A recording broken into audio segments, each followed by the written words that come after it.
Hello, my name is Luz Daniela Arandarjona, and today we're going to talk about hypertension, which is an important disease in my community.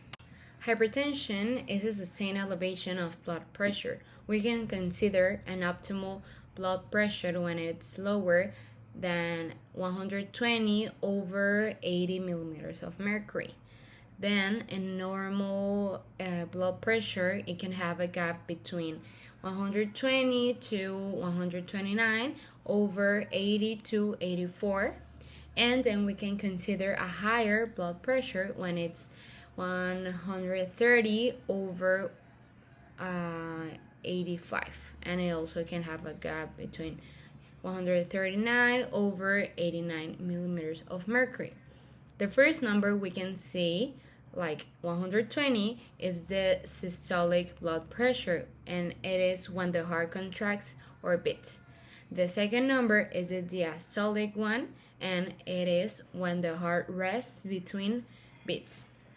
People with high blood pressure may not feel symptoms, and the only way to know is to get your blood pressure checked. Some of the risk factors are divided into two groups. We can find the modified ones and the not modified ones, or the most difficult to modify.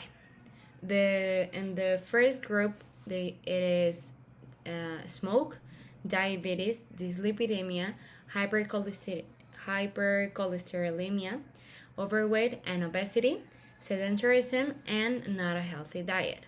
And in the other group, we can find chronic kidney disease, family history, advanced age, like older than 65 years old, man, low socioeconomic status or education, psychological stress, and sleep apnea.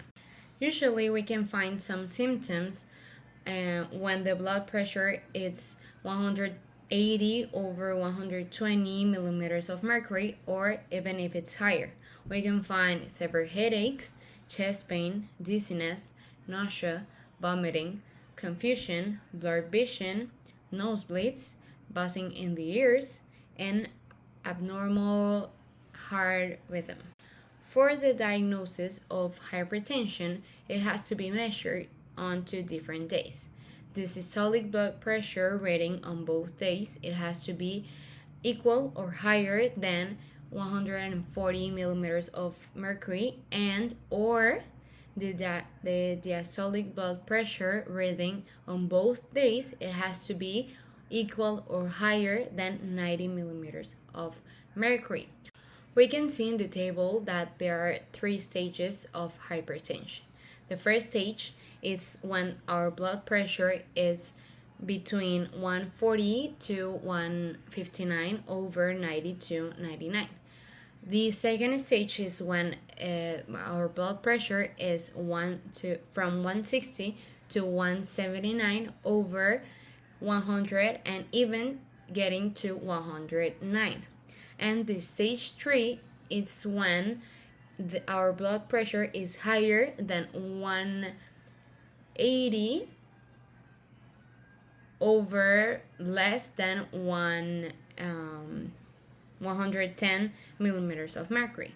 The treatment for hypertension, it can be the healthy diet, physical activity, and medicines. In the healthy diet, it is very common to use the DASH diet, which is rich in fruits, vegetables, whole grains, and reduced in fat dairy.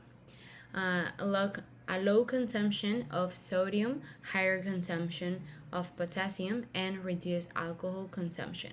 In physical activity, we can do aerobic activity, dynamic resistance, and isometric resistance. And in medicines, these are some of the medicines that the doctor can recommend us to lower our blood pressure. And why I think hypertension is one of the most important diseases in my community? Well, it's one of the chronic diseases with the highest prevalence in Mexico. 47.8% of the adult population has hypertension, and 65.5% of the affected individuals are unaware of their disease, and 33.7% with previous diagnosis had controlled their blood pressure. So there is more people that has not controlled their blood pressure than the person that they have. So I think that hypertension is one of the main problems in chronic diseases that we have to attack in public health. And as we can see, the nutrition is one of the main characteristics for people to control their blood pressure. So I think it is very important to tell people about this disease, and they know how to control it and how to diagnose it, so they can go to the doctor and go get checked. Thank you.